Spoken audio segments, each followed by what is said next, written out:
you, and welcome to Active Travel Cafe for July the 8th, 2025. And tonight we will have news from the Active Travel City Conference in York, which was last week.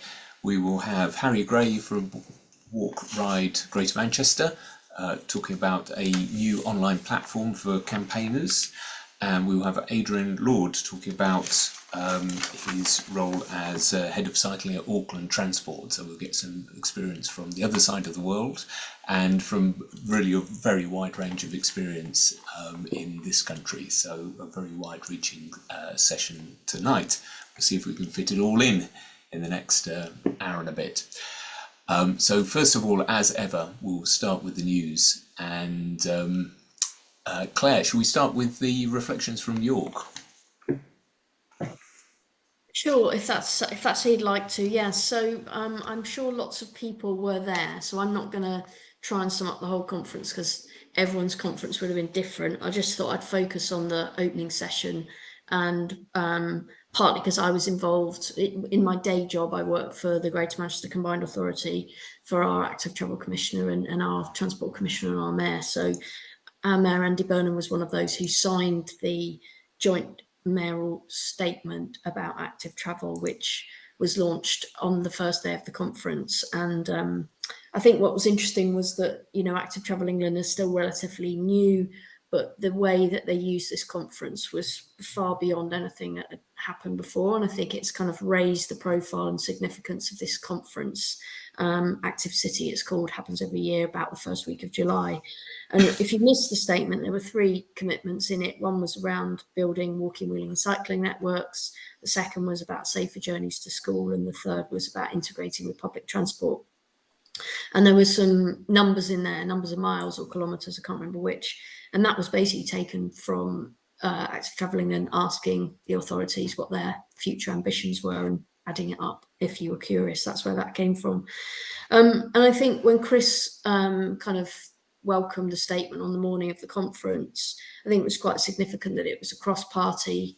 There were 12 mayors, 13 if you could include Sadiq Khan, who kind of signed this statement in support but didn't quite sign it, which is a nuanced approach. So yeah, cross-party, 2 Conservative and 1 Reform, and the others were Labour, which sort of reflects the mayoral picture anyway. And I think Chris's statement about the funding that they have got, we can perhaps talk about funding another time, but him very much saying this is about backing the brave, so seeing, giving the mayors an opportunity to put forward their ambitions. And I think very much talking about this being a sort of locally designed national plan. And I think I'll sum up at the end my 2 main takeaways. And I think the sort of acknowledgement of the move towards greater devolution is something that Active Travel England and Chris Boardman have clearly clocked.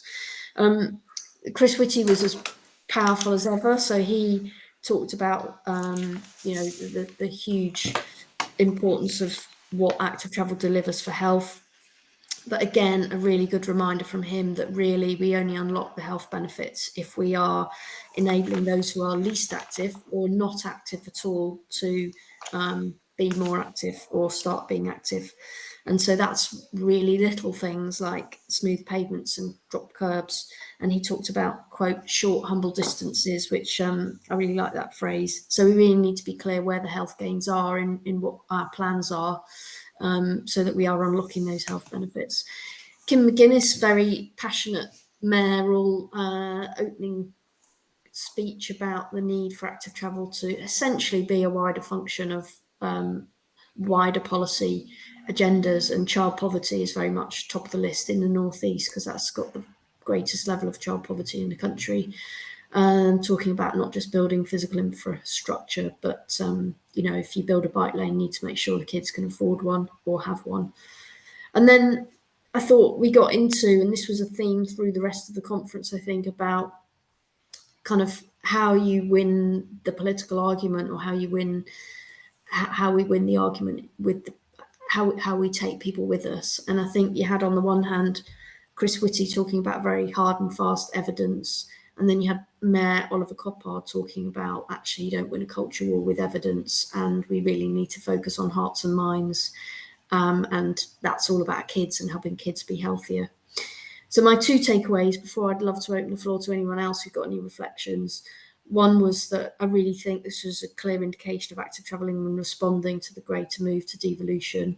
And, this is going to be no longer talking so much to government, although we need government to unlock national funding, but talking directly to mayors and talking directly to mayors about how they spend their devolved funding. And that's my takeaway of what we were looking at. And because, essentially the mayors, as one of them said, they are freer to view all of the policy areas in their area. I think it might be Tracy Brabin who said that. Their powers are still limited, but they are growing. And then secondly, my takeaway was, about this point about, do you go with the Chris Whitty, we need evidence and it's all about health, or do you go with Oliver Coppard, that's not how you win a culture war, it's hearts and minds? And no surprise, I think it's both. And I think it's about using the right one in the right place. So, evidence is how you win your business case. It's how you unlock money for the Treasury. It's how you, do perhaps internally but in terms of the public discourse, it's absolutely about hearts and minds. And I think you saw that in the way that the statement was positioned. So that's my summary. I hope I've done that justice and not bored on for too long. Over to anyone else, Robin. Thanks, Claire. I think given the scope of the conference, it's impossible to summarise it in a few minutes, but I think you've done a great job in focusing on some of the starting sessions. I was impressed just by the width of it, the breadth of it, and it was one of those conferences in which there were often 5 things happening at the same time. You wanted to go to 3 of them, but you had to pick. But let's carry on. Have some. I'm going to guess Mark was there. We had a beer or two together. What you have reflections on that, Mark, or other news? Well, I wanted to talk about floating bus stops, which actually was live, which Yes, was actually live live, happening live at the time. But I think I'd agree with you, Claire, that everything going on and the streams going on makes it impossible. I mean, it's as much a family gathering in a big family to reinforce people's passion to keep on doing things as it is anything else. That those of us stuck away in limbs, especially the people who've coming from sort of isolated. I think I don't know if Beth's here from Torbay, but all the bicycle mayors who all met up and had lots of photos who hadn't met each other. That sort of thing, I think, is really important from a energy point of view. Maybe if we stick to York and then I can come back to floating bus stops. Do you want to do that, Robin? Let's do that. Yes, we're going to be limited in time, but I'll be very quick. Let's quick. Yeah. Okay, so essentially what's happened last week was that the committee stage, report stage of the bus services bill has gone through. There were various amendments, some of which were more draconian than others, making floating bus stops illegal retrospectively, immediately, and others with time. And essentially the sort of sensible ones were all approved and the other ones were not. It's still got to go back to the report stage, which is where any MP can bring an amendment from the floor of the House, and I'm sure all the ones about banning will come back again, and the government will probably whip them, and they'll be defeated. So there'll be another example of headlines in the papers saying "killer cyclists out to kill blind people." I don't know if Jamie's here, but there was in the. Oh yes, you are. I don't know if you want to talk about your experience in the session rather than me talking. Abel explaining it for you. But I think there was a definite tension between visually impaired disability and other forms of disability, which hasn't really been addressed properly or isn't being addressed properly. And I'll leave it at that. Yeah. I think just because of the time and how much stuff we've got to cover, that's a topic I feel we ought to go into in depth rather than attempt to cover in a minutes news slot. But it's a really, really important one. If Jamie wants to talk about it now, then absolutely. I'll put something in the chat, Robin. Yeah, fantastic. Thanks very much. And you're certainly very welcome to come and do a session on it, so we can talk about it properly. There was a session about the social justice. Recent social justice report was covered in one of the sessions. That was good. Matt. Thank you. I hope that's working all right for everyone. Yep. I'll be quick.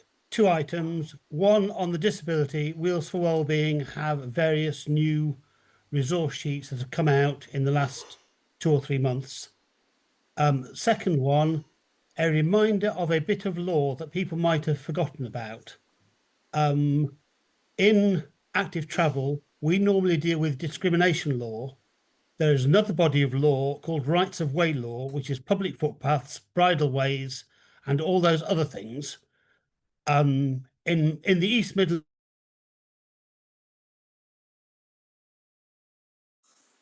Has he frozen for others? Yes, he's gone.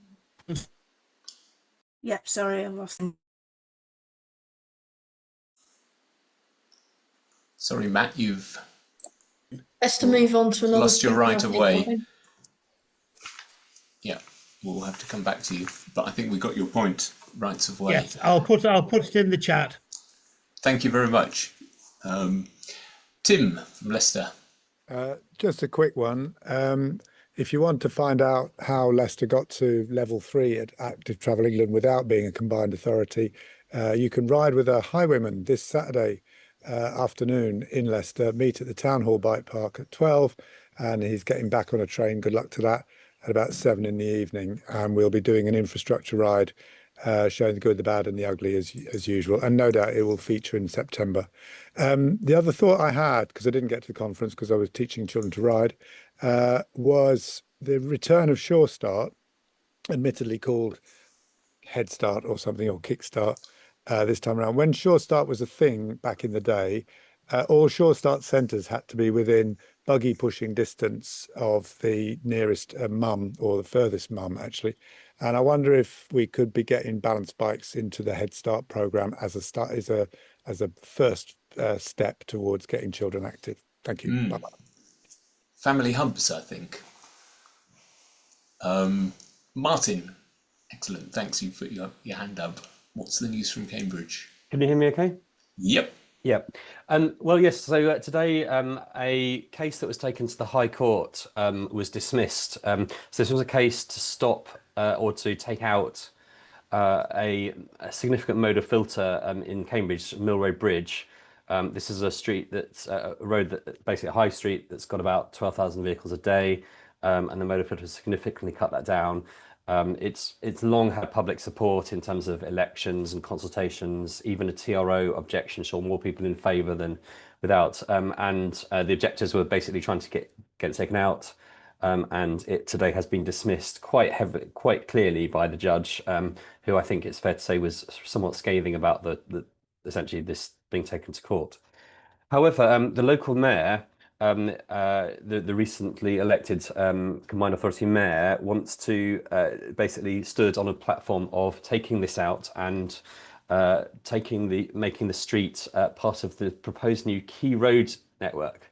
So this is a C road, which would be which under this idea would become a strategic road, and this is under the section 3.3 of the English Devolution White Paper. And I'm mentioning this because I think this shows a potential loophole that the MCH, LG and DFT need to make sure is dealt with as these powers come forward. Essentially what we've got here is a mayor who's proposing to misuse new powers to designate particular roads as strategic roads, and proposing to apply this to a C road, which has never been strategic, in order to override a democratically agreed TRO. So anyone who's got contacts at MCH or DFT really ought to be alerted to the fact that there is this potential way that mayors might be trying to kind of override TROs they don't like by simply designating a road as a strategic road. I've put the link in the chat. So just to flag that as a sort of issue that might come forward. But anyway, good news from Cambridge generally. Right. Thanks very much. And I will, yes. So in other traffic restriction news, I was standing between two buses on Friday in support of the proposed congestion charge in Oxford. We managed to gather together. So working with the two MDs of the local bus companies, we got gathered together the black taxis, Voi scooters, cycle courier firm, and car sharing from Co-Wheels, and we had a photo shoot, signed a letter together, delivered that to the council in support of the congestion charge. So all part of the campaign to support this. So yeah, busy. That was bookending the conference. I think one of my highlights from the conference was the Rural Active Travel Guidance, which is gradually being developed by Active Travel England. What was interesting to learn there is it's being phrased as Active Travel England guidance, whereas LTN 120 is DFT guidance, and so kind of superior to it. But we'll see how it develops. Right, no more hands up. Let us progress. Harry, over to you and people-powered streets. Yeah, great. Just sharing my screen.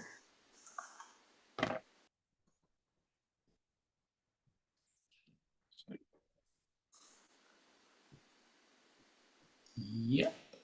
Can everyone see? Yes, just need to go. Yep, got it. Full screen. Okay, perfect. So, just an introduction. I'm Harry Gray, and I help run a local campaign in Greater Manchester called Walk Ride Greater Manchester. We're basically the equivalent of London Cycle Campaign and other regional active travel campaigns. And we've been quite successful, really, locally, because we've utilised a new tool to enhance our campaigning. And I'm just here to present that new tool in a national hub. So we basically took what we've done locally and made it national. And it's called People Power Streets. So it's a national hub for advocates, but also professionals too. So it's important to say that it's not just for campaigners, it's for professionals who work in the industry. I know there's a lot of crossover between the two as well. Next slide. So the point is, why do we need this? Like, why do we need this new hub? There's some problems with the existing communication spaces that we work within.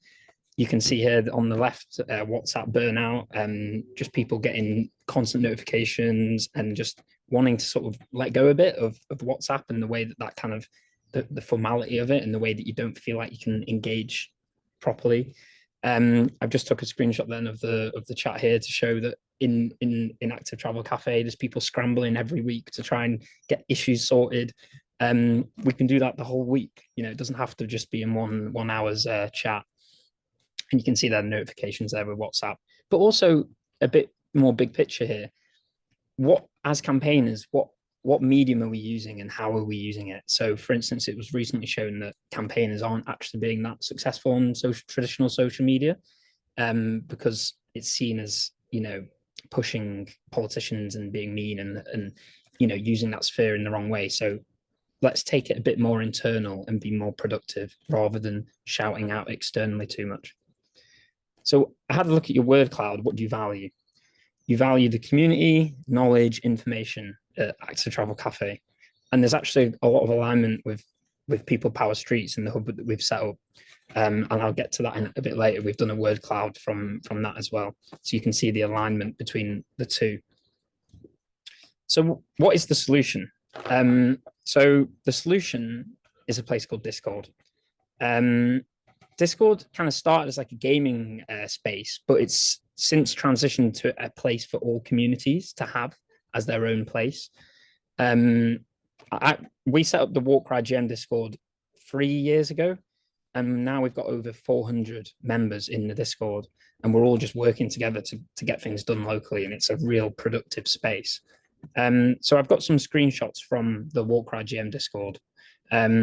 People in the Discord have allowed us to do this because you're not actually allowed to share information outside.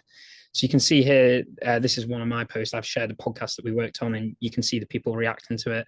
And you can just see how native it is to Discord, how it's embedded nicely and everything looks quite neat.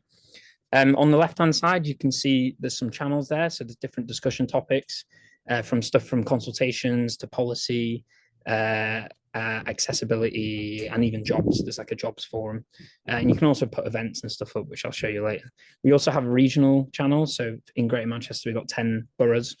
So we've got Bolton, Bury, Manchester, you know them all. And it's nice to have that regional discussion. And I thought, well, why not expand that nationally? Take the same model that's successful locally, that's enabled us, and expand it nationally. Here's some work we've been working on in the Walk Ride GM Discord. So the university tried to block up a cycle lane in route through the university campus.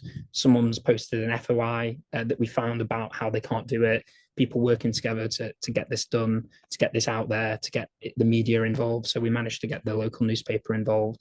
Yeah, so I think like this hub has just enabled us to work more productively rather than just using social media and WhatsApp to complain and moan all the time. We're actually using it in a productive way and making change happen. So this is People Powered Streets. This is the new one. As you can see on the left, it's the same structure. But we've also got the regions, the UK regions, including the country, Scotland, Northern Ireland, and Wales.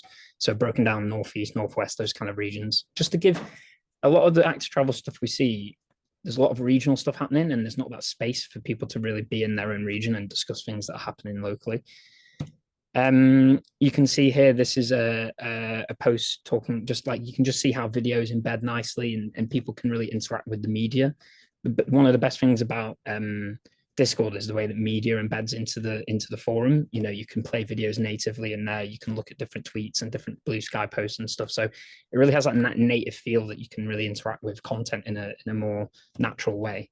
Next post is in our research sharing channel. Got Izzy from Possible sharing some research they've just done, and then just discussions underneath, people reacting to it, adding more information. So you can just see there how it's a real productive space.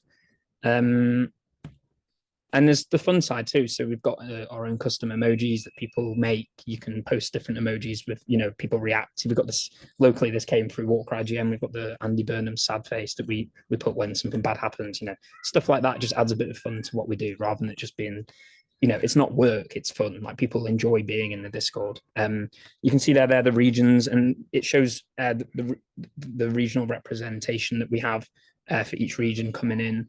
It predominantly started as a Northwest thing, obviously because of Walk Ride GM, but we're starting to get a nice mix of different regions in the hub, and the hub's up to 140 members now. And that's only in the last few weeks, so it's growing quite fast.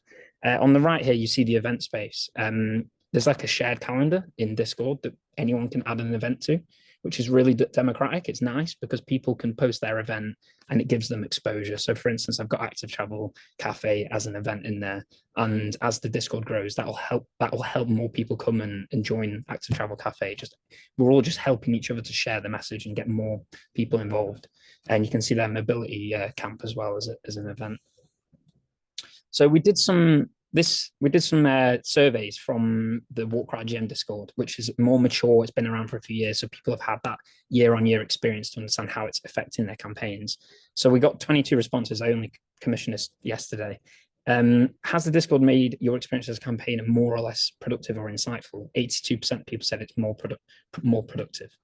Has the Discord made you use traditional social media less, which I kind of put in there just to see what people think. Most people said the same, but noticeably 20% of people said they use social media less. I think most people would say they want to use social media less and be in a more productive space. So that's nice to see. And on the last point there, do you feel more or less positive about your campaigning? So like the outcome of what we're trying to do as campaigners, do you feel more or less positive? And 64% of people said they're more positive about outcomes for active travel. So that's a massive, you know, win for the hub and how we all feel together. And because we active travel, we don't want it to be sad or negative. We want it to be positive. We want to go forward and make change happen. We don't, you know, want to be moaning all the time. I think that's somewhere that we might have been on social media. So yeah, this is the work cloud we did. Not as many words as the Active Travel Cafe one, but you can see there information, community, sharing, connection, all the same kind of things that people want from Active Travel Cafe. It's the same kind of alignment there. So there's some nice crossovers between what we're doing, and I think it would be good to have I think it would be great if members of Active Travel Cafe join the Discord. They can have more insightful discussion through the week, rather than it all just being compressed into an hour where everyone's scrambling to get messages read and seen. Like there can be a bit more sort of through the week, more sort of discussion and productivity in that way, as building up to Active Travel Cafe each week. So these are some quotes from the survey. These are two people anonymized survey, just what they feel about Discord and how it's changed the way they work and within their community. Just people feeling like they're in a community and pushing together. Like that's really important. You're not alone. Like when you're out cycling, sometimes it feels like you are alone sometimes. And there's lots of cars around, and it feels a bit like you're the only person doing it. But when people are in the Discord, they feel like they're part of a community and they're really, driving together, pushing together, striving to achieve, as you can see there. So I'm going to bring Reg in quickly, who's a member of our Walk Ride GM Discord. He's just in the call. If you'd like to unmute yourself, Reg. Yeah. Hi, everyone. My name's Reg, as Harry said. I'm quite a new member to Walk Ride GM Discord. I met Harry at an event probably a year or two ago, and he mentioned Discord. And I was like, well, my son uses it for gaming. I don't think I'll fit on there. But then when I met him again, he said, I thought I'm too old for all this. But he said it again. And so I joined, and I found it a very open space, quite easy to use, quite intuitive, as Harry's mentioned. And just to concur with these statements, knowing that there are people in my region who I've already connected with, that we can try and drive change. It's a really positive tool. Already within that month, I've put together a petition with members of Discord in GM that we've put to Parliament, and waiting for that to be published. I hope you all sign when it does get published. But I'd just like to echo Harry's sentiments, how it's a great vehicle for getting people together and open discussions. I've seen in the questions that Claire put, does it get heated? Well, there are some ground rules stipulated straight away that say everyone have respect, and there's a great deal of respect in the room. We're all pushing in the same way, and I think it's just a really nice community. And when Harry said, oh, push it nationally, I think that's a great idea. There's thousands and thousands of us out nationwide, and I think we can all be on Discord, and together we could drive change, because I can't change the world on my own. I've realised that. So with you guys all on board. That's great. Thanks very much. And I think just at the end, the sort of ambition here is to scale this up to, in the thousands. Like we've already got 140 members in a couple of weeks. And I think, imagine if we have, that amount of people together doing the same thing, it'd just be great. And just to let you know that if you scan the QR code, you can sign up. And I've dropped the sign up link in the comments. And there's a few questions coming to the Q&A. Is it possible to have subgroups within the overall Discord? Yeah, so we have the subgroups we have are the regional channels. So you can set up as many channels as you like, but we've just gone for the 10 regions of the UK. But we can, in the future, if more people join the Discord, you can add more channels and more subdivisions or local. And that's the basic way of managing. That's the traffic. main. I guess if there are gaming Discords, some of those will have millions of people. Yeah, you're right. Some have like thousands or hundreds of thousands of people. But the main benefit of this is the fact that you can subdivide discussions into channels rather than it being in one chat. That's the main benefit, because it creates more nuanced discussion and targeted discussion. Right. And they can have sub-channels. And if you do a post, can that be on one channel, or can it be cross-posted into different channels? You could post on one channel or cross-post on both. Yeah, you can even send like a link of your post that people can click that then takes them to the other channel. So it's quite intuitive. That's very helpful. Very helpful. Mobile and computer. Yeah, so you can use it on desktop without an app, or you can use it on mobile with an app. Yeah. Great. Sounds very flexible. Good. Thank you very much. I think, yes, the other ones are basically answered there. That's great. Thank you very much indeed. That's really good. Hopefully people will be checking that out.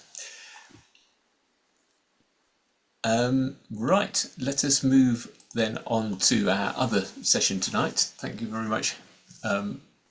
Harry, sorry, Jamie, is that a question? I've just put it in coming the up? chat, but it is quite important. Yeah. I used to make great use of free Slack, which is equivalent. Yep. Yep. And about 6 months ago, they turned around and said, that's going to cost you £30 a month if you want any messages keeping longer than 90 days, which effectively wiped out everything that had gone before. Are you aware of the similar thing might happen to Discord? Because that would be painful. No, so Discord's free, and the way that they make money is through basically like upsells inside Discord. So people can buy like turbo boosts and stuff, and they can upgrade the server and that kind of thing. So it will always be free as a minimum. Yeah, it's just as additional sort of upsells that people can buy in Discord. Yeah, and it's just to quickly say it's we had a Slack before, and we found that people didn't want to use Slack because it was like work. And no one wants to be working, outside of work. Whereas the Discord is a bit more playful, a bit more fun, and that's why people take to it a bit more than the Slack. Yeah. Thanks, Robbie. Sorry. Great. Thanks. Thanks, Harry. Thanks, Reg. Good to see you both. And right, let's go over to Adrian and Tables from Auckland. Excellent. And hopefully the screen is working. Yes, perfectly. Excellent. Good. So I'm Adrian Lord. I've just started in the last 2 weeks at Manchester at TFGM as the Active Travel Network Manager.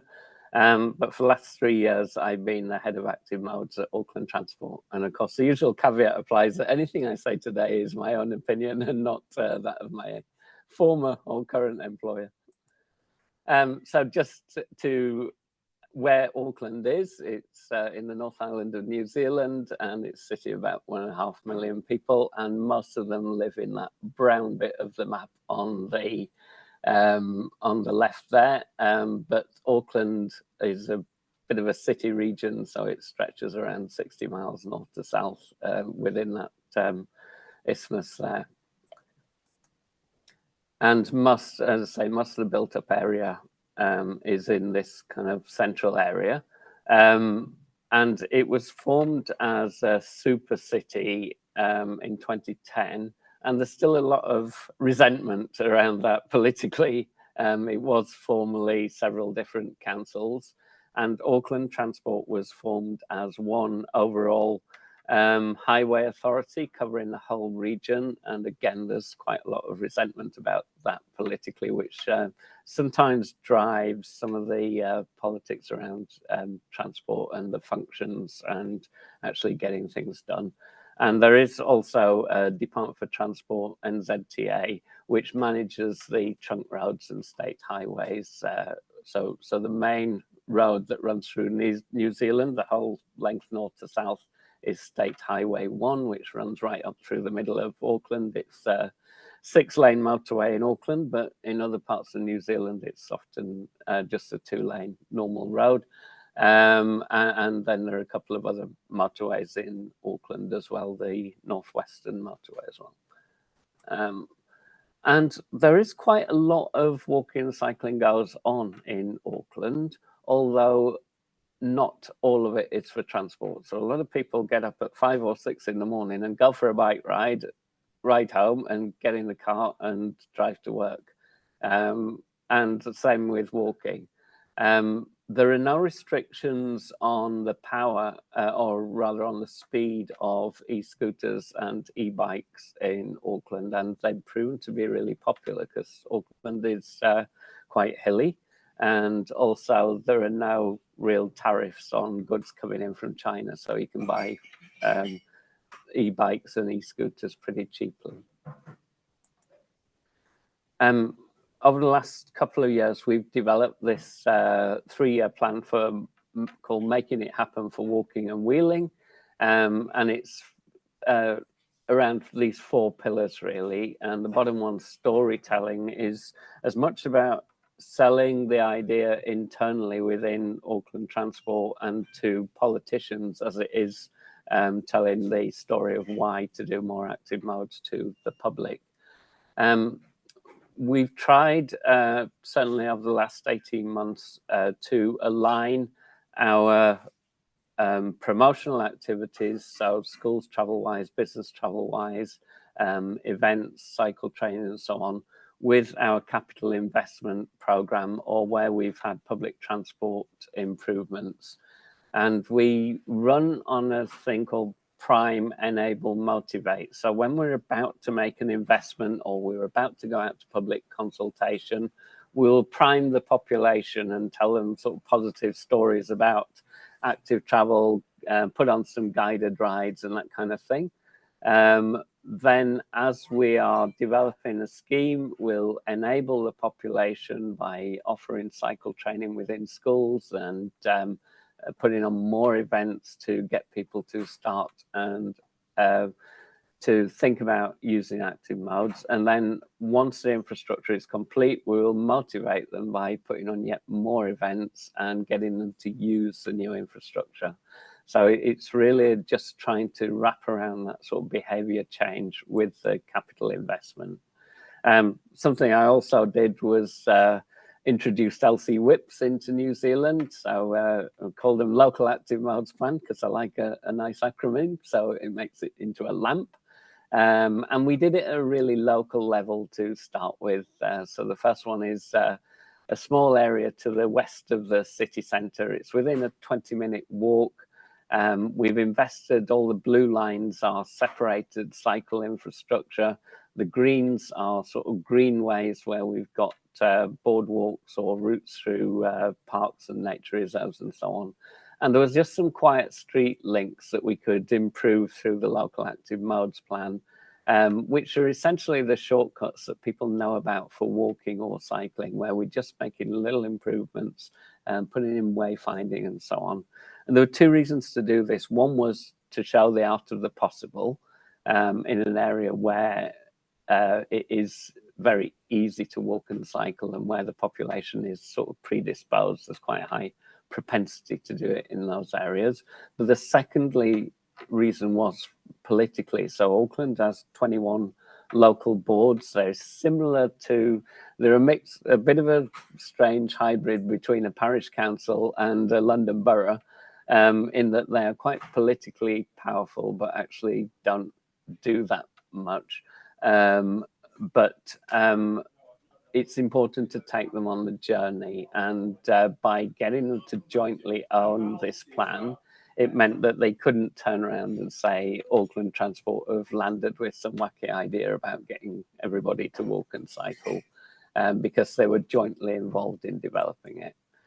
The other thing which we tried to do over the last couple of years is get our GIS database up to speed. Because Auckland Transport evolved from several different local councils, and the council still builds all the sort of greenway routes, all the off-road routes, and Auckland Transport does all the on-road infrastructure. Plus we have developers who build things but don't necessarily make it onto our assets database. We spent some time over the last year trying to get everything up to speed so that there is a single source of truth. And in doing that exercise, we realized we've got 660 kilometers of network all together, which is pretty impressive for a small city of 1.5 million people. Just going on people-powered streets. So there's been various initiatives over the last few years to build trial schemes and work closely with communities to co-design things, and then come back later and do permanent schemes. So this is just a few examples of where we put in that trial infrastructure, just using concrete planters and hit sticks, plastic wands and so on. And then we'll go back and do a permanent scheme with maybe sustainable drainage and things later. But the important thing is that we prove that we can take some road space and the world doesn't come to an end.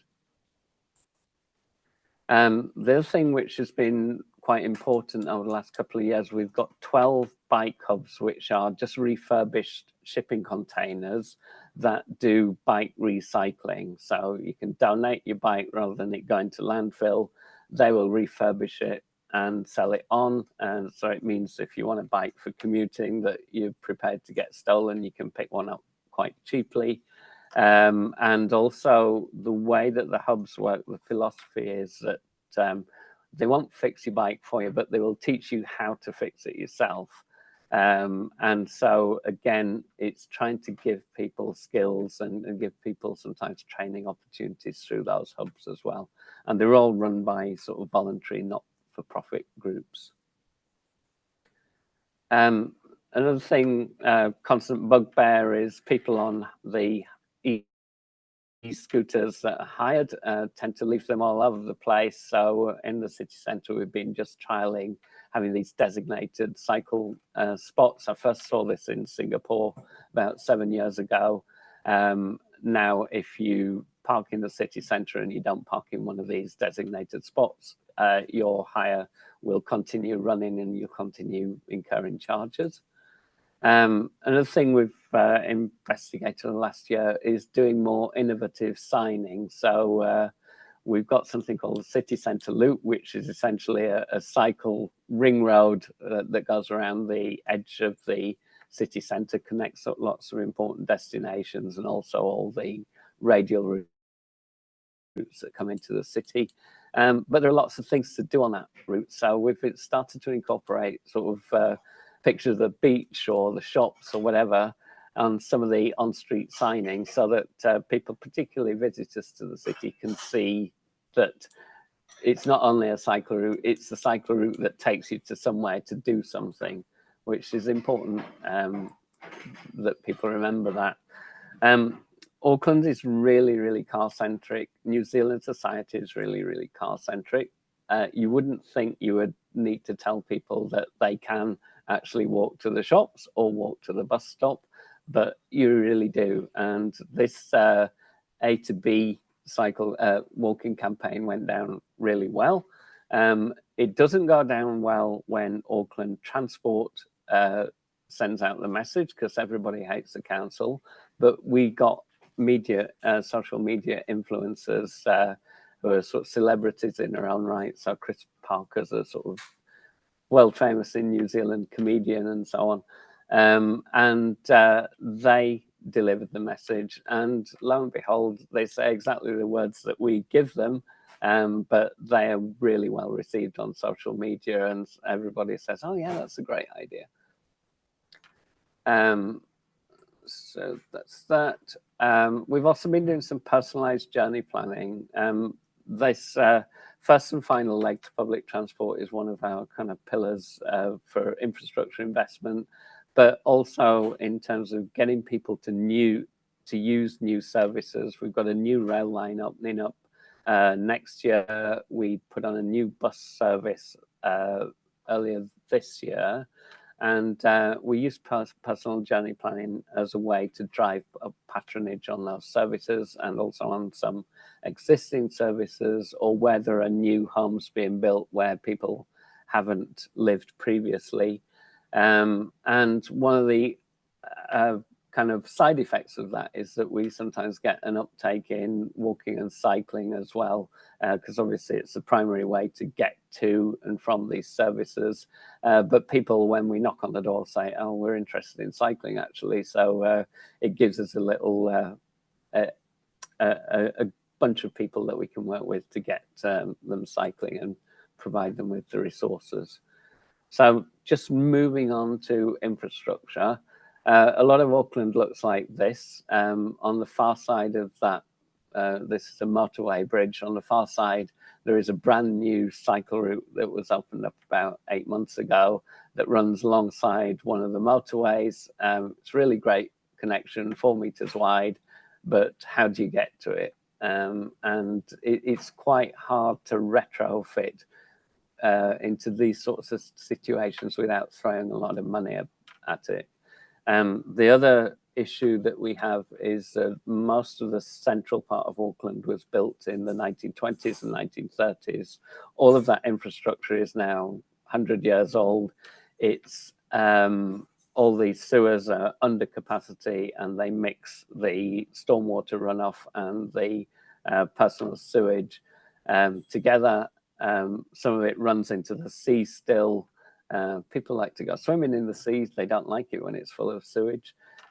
So as we start to build things, we're having to sort of upgrade all the utilities, upgrade the electricity cables, and so on and so forth. And we're trying to do it on some of those corridors where, on a multimodal basis, where we're also doing the public transport upgrades as well. The difficulty is that a lot of people do exactly what I've done. They go there for 3 years, they just get to know the city, and they move on and move home. So that technical experience can be quite difficult because there aren't people who've been doing it for years and years like there are in this country and in Europe. And also political experience of road space is quite limited at the moment. So when we have been doing some of these big schemes, people have panicked. The politicians have panicked because there's been traffic disruption or it's taking a long time and people are moaning at them. And, you know, I have to spend a lot of the last few years just saying, look, this is normal. This is how long it takes to build things. Don't worry, everyone will love it at the end. So this is an example of a road that we've had to rebuild. This was built in the 1930s across the top of a landfill site, and it was sinking into the landfill. And it was also sinking into the sea because the sea level is rising. So we had to raise the whole road up by about 50 centimeters, completely rebuild it. Auckland is built on volcanoes and lava fields, so there's a lot of voids everywhere. And as they were building this, they kept finding soft spots and having to fill it with more concrete and more materials. And we also, at the same time, on the adjacent road, put in a new stormwater sewer 5 meters deep underground, which in itself took 6 months to construct. And also put all of those power lines that you can see in the picture on the top, all had to be put underground. All of the connections back to the individual housing redone. And the final scheme was a lot of side road entry treatments, a Dutch roundabout at an intersection, and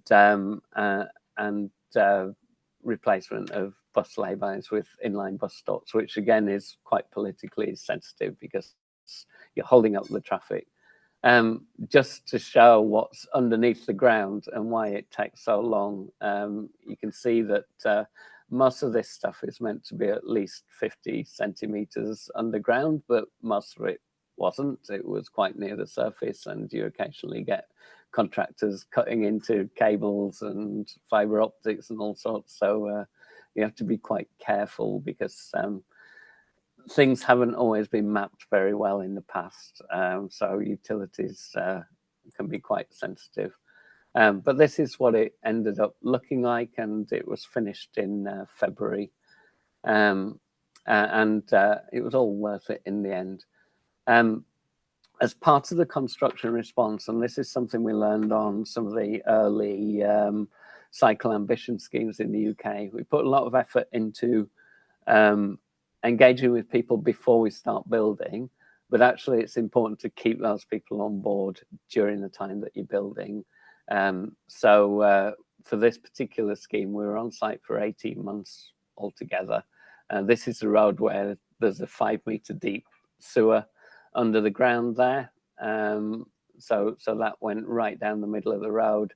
The road was dug up for 6 months, and then it was one-way operation on one side and then the other side while we put it all back together again for another 6 months. And then finally we went along at the very end and built the cycle scheme on top of it all. But these two cafes, the one nearest to us, the owner was really supportive throughout. The one further away next door to him, the owner was completely kind of apoplectic at times and completely frustrated. They've all managed in the end, and of course they've all asked for extra cycle parking facilities now that they've reopened. And the local butcher around the corner was also, he appeared in the New Zealand Herald, the main national newspaper, to complain about our scheme as we were building it. Now, 6 months after it's completed on site, he's just expanded his shop and is praising the fact that, you know, we've made the street a much nicer place to be, and there are more people coming and visiting his business. So it's the usual story. The thing that we worked closely with was children in the area. So there were about half a dozen schools, one secondary school and several primary schools. They were equally affected by the disruptions, and we were having to deal with lots of construction traffic and lots of vehicles up and down, and trying to get all those kids safely to school. And the main motivation for doing this scheme was the fact that a lot of school walking buses and cycling trains operate in this area, and we wanted to make a safe environment for them to do that. The kids were actually helpful in during construction. The workers were being abused by the public, and we got the kids on board to help and put these posters up around the construction sites, and we even had some in the site office and so on, with these kids have put about, be nice to the construction workers, they're making it nicer for us. The main sort of amateur football clubs are also based in this area. So last summer, which is sort of Christmas time in New Zealand, we had a bike to football over 3 consecutive weekends, and you can see more than 1,000 people were turning up to those football matches. We used Bike Auckland, the local cycle campaign, to provide valet parking. And again, it's part of that. The football club had been a bit of a pain because they lost some parking during construction and lost some access. So it was a way of sort of giving back to them and also proving to the community, you don't have to drive to football, you can actually cycle there now. And one of the nice things, which we never used to see before, but now that the scheme is done, kids are cycling to these football matches on their own at the weekends, you know, so that we've freed up that time for their parents as well. Are you closing in on the end, just finished, Adrian? Yes. Oh, that's fantastic. So just to say, you know, that there was a lot of collaboration, teamwork, working with all politicians throughout. And this is Fatima, who was our project manager, who put up with all the grief. She wasn't a cyclist herself, but she's now project manager on the latest scheme that is being built in Auckland. And she's encouraging all of the staff to cycle to site. So she wasn't a cyclist, and now she is. So having the experience of building this has turned her life around. So thank you. That's terrific. That's quite a story. I mean, there's a few questions starting to come in while they rumble in. Thanks for unsharing. Do you have some idea of the overall mode share for cycling and how that's changed? I know the total numbers can be sometimes slow because you're not necessarily changing all of the roads.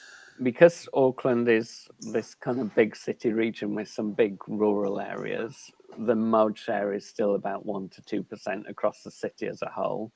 In that central isthmus area, it's nearer to 5%. And then when we look at census journey to work and journey to school in some of those central areas, the mode share for cycling is up around 20%. So it's pretty high in isolated pockets, but across the city as a whole, it's kind of averaging 2%. And there's a couple of questions about the involvement of children. Actually, people are very keen on that. One of them was posted before you actually got to the point about children. How much are children involved? You've had the pictures and things done by them. How much are children involved in the design of schemes and their origination? Obviously not So- design, technical design, but We haven't really done that much co-design with children, but what we do is during the consultations, particularly early on, we target the schools particularly as kind of special stakeholders, and we'll quite often go in to work with the schools and say, you know, the usual things. How would you like to travel to school? How do you actually travel now? What would make it easier for you? And then we do a little bit of work around, you know, okay, well, this is how we can design your environment to make it better, and engage them in that way.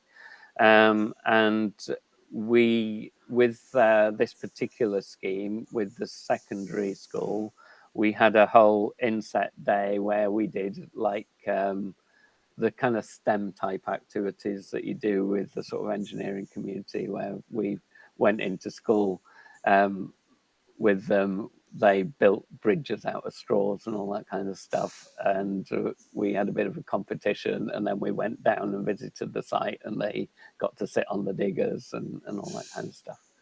So they're very much involved, and obviously as a motivator for the scheme, it was really because we were already trying to operate a lot of walking school buses in the area, and one of the school crossing patrol ladies had actually got run over while she was on duty, and so there was a real bad behaviour of drivers in that area.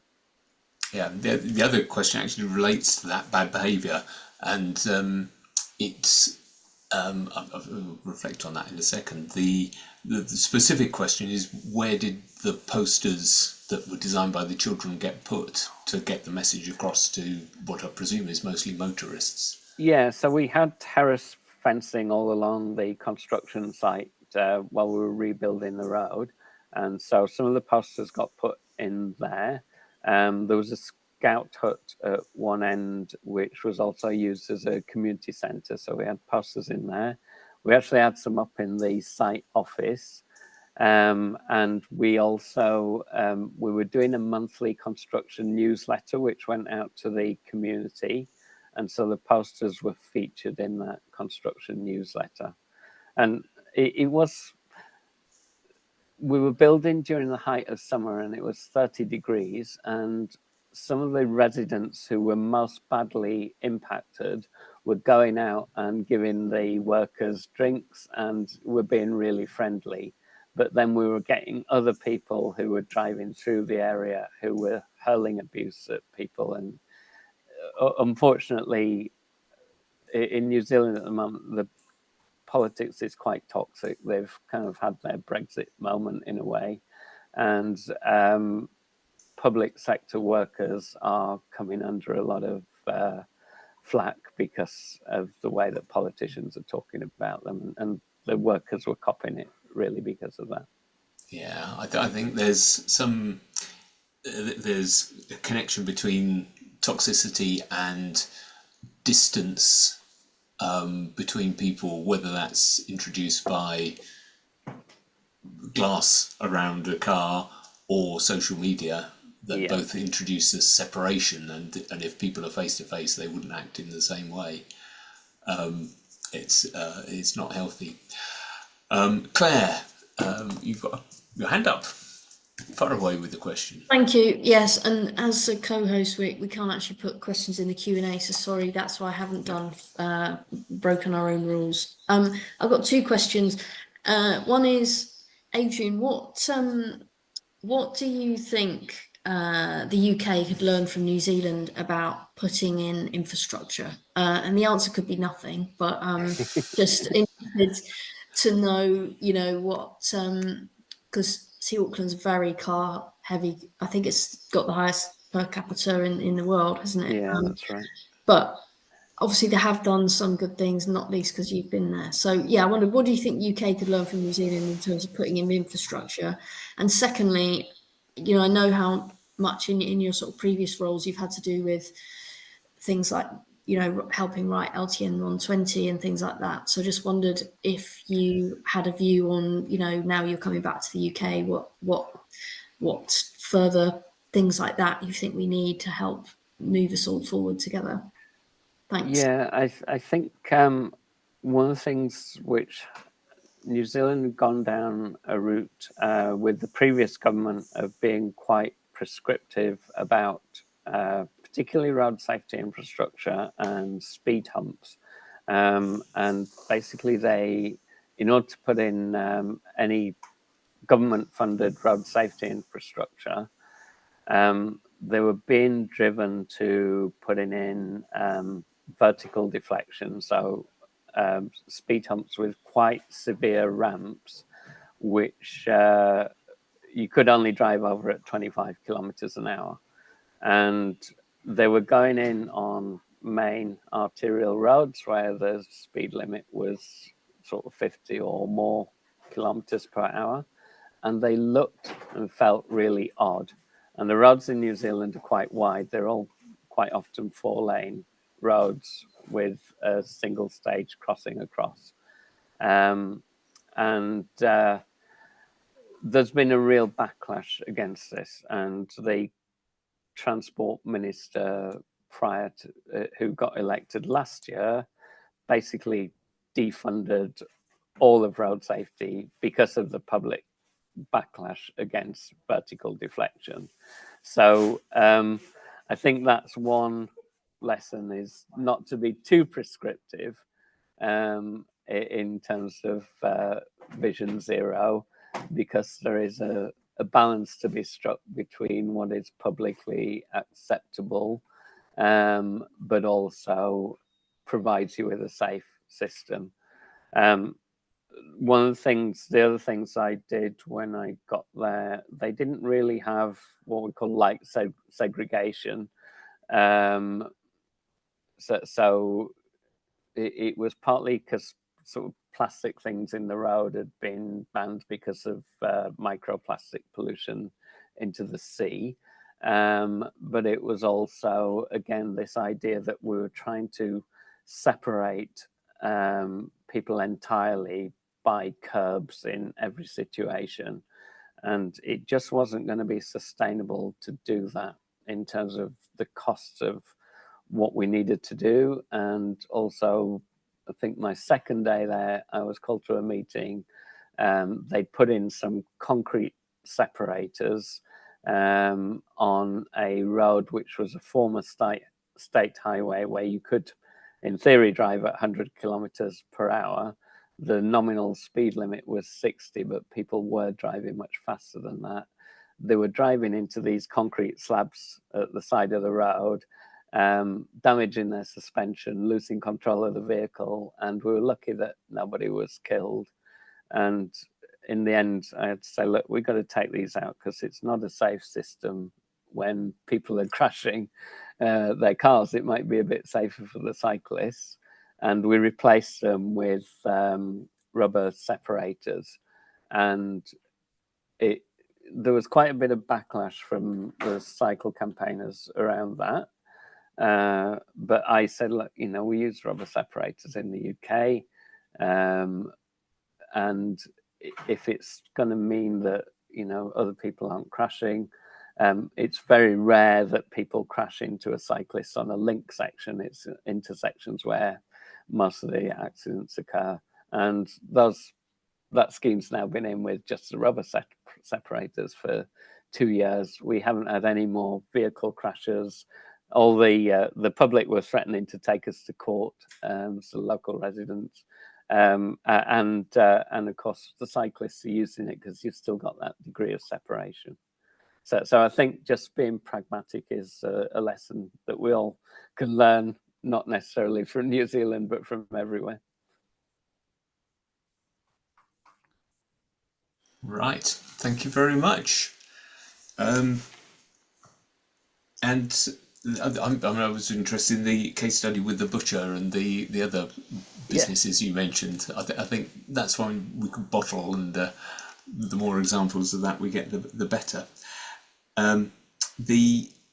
what I wanted to ask you about was integrated transport. You had the personal journey planning. It sounded like some of the examples you had there were people taking up public transport and using walking and cycling to reach the buses. I don't know if there's any form of metro or effective metro trains. But is integrated transport a thing? Is it? Did you see it becoming successful? It's a thing within Auckland. There is virtually no intercity rail in New Zealand. So there is one rail line in the North Island that runs down to Wellington, but it takes 11 hours to get there. So it's more of a tourist thing. It's very enjoyable, but not very practical. And all of the rail in New Zealand it's a narrower gauge than the UK, so it can't run at high speeds. But there is a suburban rail service in Auckland, and we've got a program called First and Final Leg, which is all about improving the pedestrian and cycle access to those rail stations, and also on some of the main corridors that aren't served by rail, we've got rapid bus services. And so the most successful one is the Northern bus service, which goes across the harbour bridge. You can't cycle across the harbour bridge. In the last 6 months, we've introduced bikes inside the buses on that rapid bus service. So there are 40 buses in total. We've got bike racks in about 15 of them so far, but the idea is to get them in all of them by the end of this year. And it was because we wanted to offer the same level of service where there isn't a rail option as people would get if they were catching the train. So it's not quite as good because you can get 4 bikes at least on most of the trains in Auckland, more on a good day. But it's at least something, which is the first time in 50 years that people have been able to get across the bridge with their bikes. Okay, thank you very much. I think that is the end of the questions. So thank you very much, Adrian, for that. You delve across to the other side of the world, and welcome to Manchester, where I think you'll have a whole new set of problems. I'm in Manchester next week, so for a conference, not for a concert. I hear there's a big concert going on, but I'm going to the UK Space Conference. And thank you to Harry and Reg for telling us about People Powered Streets Discord, which we will be checking out.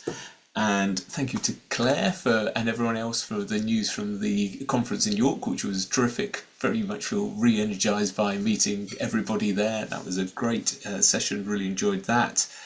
No session next week. We are breaking up for the summer. We are going to enjoy walking, wheeling and cycling around, enjoying hopefully reasonably good weather, but we'll be doing it in the rain anyway. As that's what we do, and we will see you back here on the 9th of September. Thank you all. Bye-bye. Thank you, and see you on the Discord. Hopefully some of us will make it over there.